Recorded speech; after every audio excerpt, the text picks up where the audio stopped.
এই অধিবেশনে আমরা শিখব কিভাবে একটি সৌর panel 10 watt solar charge controller 12 volt 10 AC solar battery 12 volt 100 ampere এবং একটি সাধারণ বৈদ্যুতিক সংকেতের মেরু বদল এবং একটি সৌর সংকেতের মেরু বদল তৈরি করতে কনভার্ট করতে হবে। এই অধিবেশনের শেষে আপনি একটি সৌর প্যানেলের মৌলিক নীতি এবং সৌর উপাদানগুলি বুঝতে সক্ষম হবেন। সৌরশক্তি সিস্টেমে ইনভার্টারগুলির ভূমিকা এবং গুরুত্বকে সংজ্ঞায়িত করতে পারবেন, যার মধ্যে তাদের কাজ সহ সরাসরি কারেন্ট ডিসি সৌর অ্যারো থেকে বিকল্পিত কারেন্ট রূপান্তরিত করা এসি, বিভিন্ন ধরনের বৈদ্যুতিক সংকেতের মেরু বদল এবং তাদের ব্যবহার বর্ণনা করুন এবং সোলার পিভি ইন্টিগ্রেশন সংকল্পে সাফল্যে অবদান ব্যাখ্যার গুরুত্বপূর্ণ কারণগুলি বুঝুন। আসুন প্রথমে সোলার প্যানেল সম্পর্কে জেনে নিই। একটি সৌর প্যানেল পরিবেশ থেকে রক্ষা করার জন্য একটি উপাদানের মধ্যে আবদ্ধ অর্ধ পরিবাহী বৈশিষ্ট্য সহ অনেক সৌর কোষ নিয়ে গঠিত। এই বৈশিষ্ট্যগুলি সেলকে আলো ক্যাপচার করতে সক্ষম করে বা আরও নির্দিষ্টভাবে সূর্য এবং ফোটন এবং তাদের শক্তিকে ফটোভোল্টাইক প্রভাব নামক একটি প্রক্রিয়ার মাধ্যমে প্রয়োজনীয় বিদ্যুতে রূপান্তরিত করে। ইনভার্টার হলো একটি বৈদ্যুতিন যন্ত্র যা বৈদ্যুতিক প্রবাহকে ডিসি বা ডিরেক্ট কারেন্ট হিসেবে গ্রহণ করে এবং এটিকে বিকল্প কারেন্ট অর্থাৎ এসিতে রূপান্তরিত করে। সৌর শক্তি সিস্টেমের জন্য এর অর্থ হল সৌর অ্যারে থেকে ডিসি কারেন্ট একটি বৈদ্যুতিন সংকেতের মেরু বদল যা এটিকে এসিতে রূপান্তরিত করে। বেশিরভাগ বৈদ্যুতিক ডিভাইস বা বৈদ্যুতিক গ্রিডের সাথে ইন্টারফেস চালানোর জন্য এই রূপান্তরটি প্রয়োজনীয়। ইনভার্টারগুলি প্রায় সমস্ত সৌর শক্তি সিস্টেমের জন্য গুরুত্বপূর্ণ এবং সাধারণত সৌর প্যানেলের পরে সবচেয়ে ব্যয়বহুল উপাদান। প্রথমত আসুন স্বতন্ত্র এসপিভি সিস্টেম সম্পর্কে জেনে নিই। স্বতন্ত্র এসপিভি সিস্টেম সাধারণত এমন জায়গায় পছন্দ করা হয় যেখানে বিদ্যুৎ পাওয়া যায় না, তাই এটি প্রত্যন্ত অঞ্চল, ভূমি বা জলাশয়ের জন্য উপযুক্ত যেখানে গ্রিড সরবরাহ পাওয়া যায় না। উদাহরণ: border military service camp, Naval service, farm house, পাহাড়, বন, রিসোর্ট ইত্যাদি। প্রধান উপাদানগুলির মধ্যে রয়েছে ব্যাটারি ব্যাকআপ এবং ইনভার্টার। গ্রিড থেকে একটি এসি প্রধান ব্যবহার করা হয় না। সৌরশক্তি, ব্যাটারি ব্যাংক এবং দিনের আলো চার্জ করার জন্য একমাত্র উৎস ব্যবহার করা হয়। রাতের বেলায় ব্যাটারি ইনভার্টারে এনার্জি ইনপুট প্রদান করে। লোডগুলি সাধারণ এসি লোড এবং যে কোনো রকম হতে পারে। ডিসি লোড চার্জ কন্ট্রোলার পরে ব্যবহার করা যেতে পারে। ব্যাটারি ব্যাংকের ভোল্টেজ তার পরিকল্পিত মানের নিচে গেলে কোনো এসি আউটপুট নেই।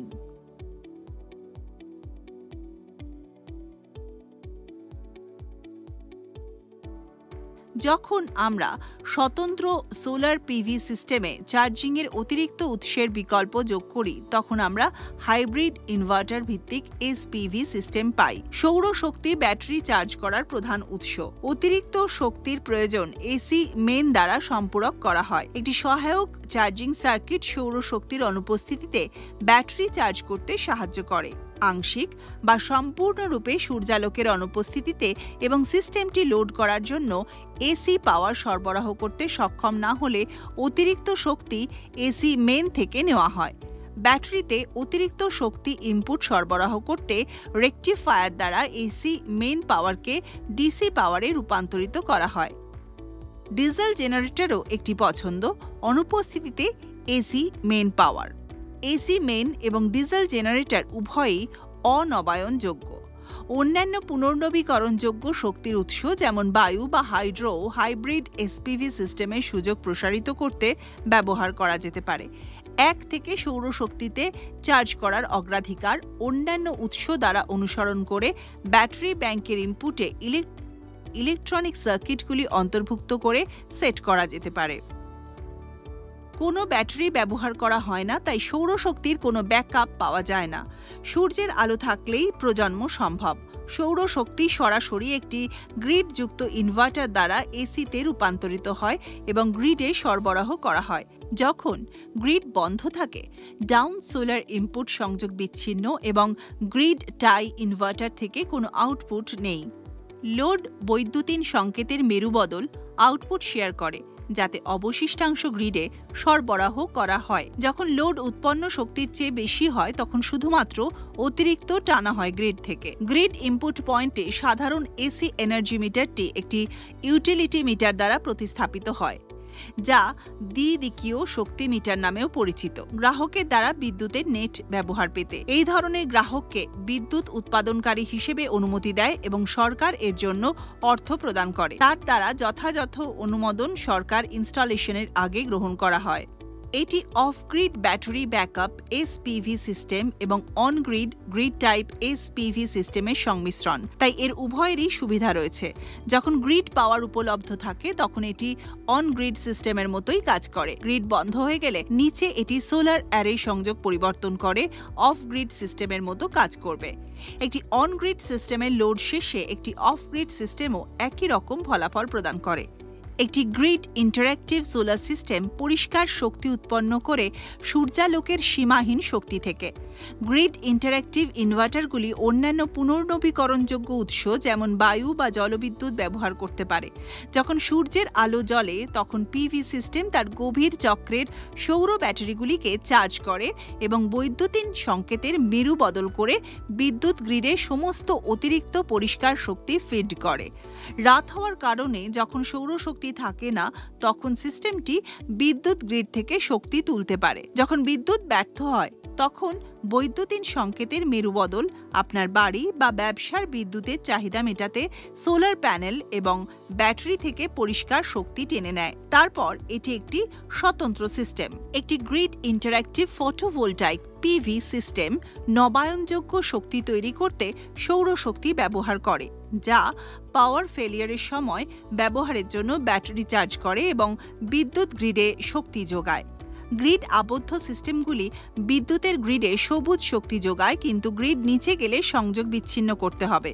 বাঁধা সিস্টেমগুলি গ্রিডে গ্রিন পাওয়ার খাওয়ানোর জন্য ক্রেডিট এবং প্রণোদনা পায়, কিন্তু তারা শক্তি উৎপন্ন করতে পারে না।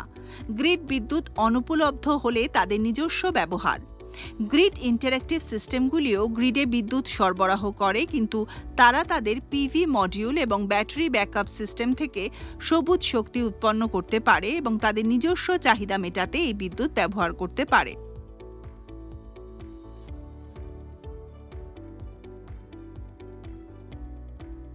আসুন প্রাথমিকভাবে ইন্টিগ্রেশন নিয়ে আলোচনা করি। 3 মেগাওয়াট প্ল্যান্টটি প্রতিটি একটি মেগাওয়াটে 3টি স্বতন্ত্র বিভাগে বিভক্ত।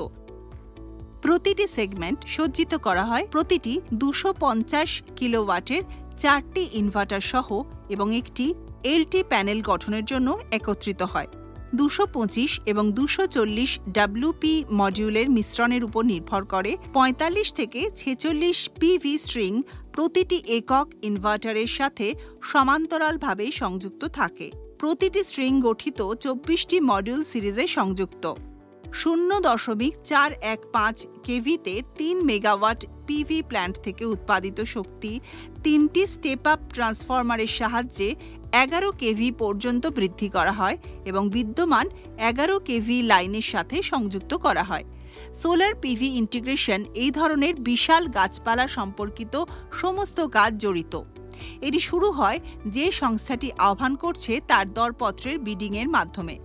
জয়ের পর দরপত্র, সাইট পরিদর্শন থেকে সাইট প্রস্তুত করা, অনুমোদিত ব্লুপ্রিন্ট অনুসারে প্রয়োজনীয় উপাদান এবং অন্যান্য স্টোরের পরিকল্পনা এবং ব্যবস্থা করা, সংগ্রহ এবং সংরক্ষণ, ভিত্তি তৈরি করা এবং কাঠামো স্থাপন করা, সোলার প্যানেল ইনস্টল করা, ইনভার্টার রুম নির্মাণ, ইনভার্টার ইনস্টল করা এবং সহযোগী সরঞ্জাম, তারের এবং সংযোগ, পরিচালন গুণমান সমস্ত সৌর অ্যারে, ইনভার্টার এবং কম্বাইনারগুলির পরীক্ষা, ইনস্টলেশন এবং কমিশনিং, যথাযথ যাচাইকরণের পরে এবং গ্রিডের সাথে সংযোগ করার অনুমোদন সবই একটি বড় পিভি প্রকল্পের সোলার পিভি ইন্টিগ্রেশন কাজের অন্তর্ভুক্ত। সৌর পিভি ইন্টিগ্রেশনের সাফল্য প্রকল্পের সঠিক পরিকল্পনা এবং বাস্তবায়নের সাথে নিহিত। এটি সম্পূর্ণ উদ্ভিদের সঠিক নকশা প্রয়োজন। উপলব্ধ প্রযুক্তির পর্যাপ্ত জ্ঞান, উপাদানের বৈচিত্র্য, বাজারের বিধান, চারপাশে প্রস্তুতকারক, আমদানি, প্রয়োজনীয় জিনিসপত্র, লজিস্টিক্স, জনবলের প্রয়োজনীয়তা ইত্যাদি ডিজাইন দলকে সমর্থন করে। পিভি সিস্টেম সফটওয়্যার হলো এমন একটি টুল যা ডিজাইন টিমের কাজকে অনেকাংশে সরল করে। এমনকি এটি সৌর বিকিরণ অবস্থান অনুসারে বিশ্লেষণ করা থেকে শুরু করে এবং ডিজাইন করার জন্য সর্বোত্তম পদ্ধতির গাইড করে। সফটওয়্যার দ্বারা আউটপুট হিসেবে দেওয়া সিমুলেশন রিপোর্টের উপর ভিত্তি করে অনেক আর্থিক সিদ্ধান্ত নেওয়া হয়। পিভি সিস্ট সফটওয়্যারটি স্থপতি, প্রকৌশলী এবং গবেষকদের দ্বারা ব্যবহার করার জন্য ডিজাইন করা হয়েছে। এটি একটি খুব দরকারি শিক্ষামূলক হাতিয়ারও। এটি একটি বিস্তারিত প্রাসঙ্গিক অন্তর্ভুক্ত সহায়তা মেনু যা ব্যবহৃত পদ্ধতি এবং মডেলগুলি ব্যাখ্যা করে এবং একটি প্রকল্প বিকাশের জন্য একটি গাইড সহ ব্যবহারকারী বান্ধব পদ্ধতির প্রস্তাব দেয়। পিভি সিস্ট উল্কা ডেটা সেই সাথে বিভিন্ন উৎস থেকে ব্যক্তিগত ডেটা আমদানি করতে পারে। পিভি সিস্ট একটি সম্পূর্ণ প্রতিবেদন, নির্দিষ্ট গ্রাফ এবং টেবিলের আকারে ফলাফল উপস্থাপন করে এবং অন্যান্য সফটওয়্যারে ব্যবহারের জন্য ডেটা রফতানি করা যেতে পারে।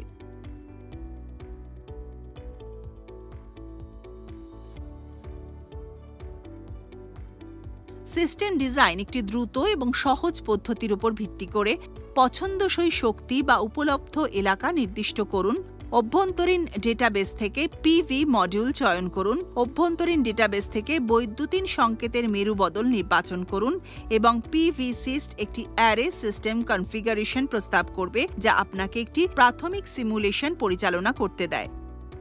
সফটওয়্যারটি একটি রং কোডেড সতর্কতা ত্রুটি মেসেজিং সিস্টেম এমবেড করে। যদি আপনার ডিজাইনের সাথে কোনো অমিল, সমস্যা, সতর্কতা থাকে তাহলে আপনাকে যথাযথ ফ্রেমের মধ্যে সতর্ক করা হবে। ইন্টারনেটে উপরের মতো অন্যান্য সফটওয়্যার পাওয়া যায়। আমরা সোলার পিভি প্ল্যান্ট ডিজাইন করার জন্য নির্বাচন, ক্রয় এবং ব্যবহার করতে পারি। বৈদ্যুতিন সংকেতের মেরু বদল, ওয়্যারিং ডায়াগ্রাম অধ্যয়ন করুন এবং সোলার ইনভার্টারের উপাদানগুলিকে সংযুক্ত করুন। আপনার কাছে নিম্নলিখিত সমস্ত সরঞ্জাম এবং যন্ত্রপাতি রয়েছে যা নিশ্চিত করুন: 12V DC by 230V AC স্বাভাবিক ইনভার্টার, সোলার প্যানেল 75 ওয়াট গুণিতক 2, চার্জ কন্ট্রোলার সংযোগকারী তার, load bank 12V 100 AHR battery এবং ক্ল্যাম্প মিটার। তারের ক্রম নিম্নরূপ: চার্জ কন্ট্রোলার তারের ব্যাটারিতে চার্জ কন্ট্রোলার সংযুক্ত করুন। ইনভার্টারে ব্যাটারি সংযুক্ত করুন। চার্জ কন্ট্রোলারে প্যানেল সংযুক্ত করুন। লোড সংযোগ। সমস্ত এমসিবি বন্ধ অবস্থানে রাখুন এবং নিরাপত্তার জন্য ফিউজগুলি সরিয়ে দিন। বৈদ্যুতিন সংকেতের মেরুবদল পরীক্ষার ক্রম অনুসরণ করুন এবং সাধারণ লোড, সম্পূর্ণ লোড এবং ওভারলোড অবস্থার জন্য একইভাবে সৌর বৈদ্যুতিন সংকেতের মেরুবদল পরীক্ষা করুন। পর্যবেক্ষণ রেকর্ড করুন।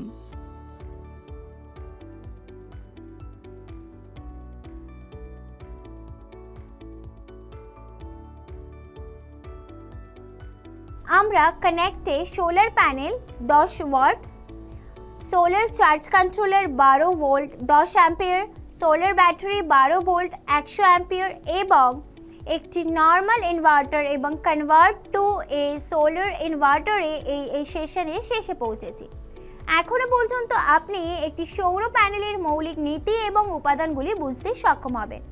সৌরশক্তি সিস্টেমে ইনভার্টারগুলির ভূমিকা এবং গুরুত্বকে সংজ্ঞায়িত করতে পারবেন, যার মধ্যে তাদের কাজ সহ ডাইরেক্ট কানেক্ট ডিসি এই সৌর অ্যারো থেকে অল্টারনেটিং কানেক্ট এসিতে রূপান্তর করা বর্ণনা করুন। বিভিন্ন ধরনের ইনভার্টার এবং তাদের ব্যবহার এবং সৌর পিভি ইন্টিগ্রেশনের প্রকল্পের সাফল্যে অবদান রাখার গুরুত্বপূর্ণ কারণগুলো বোঝা।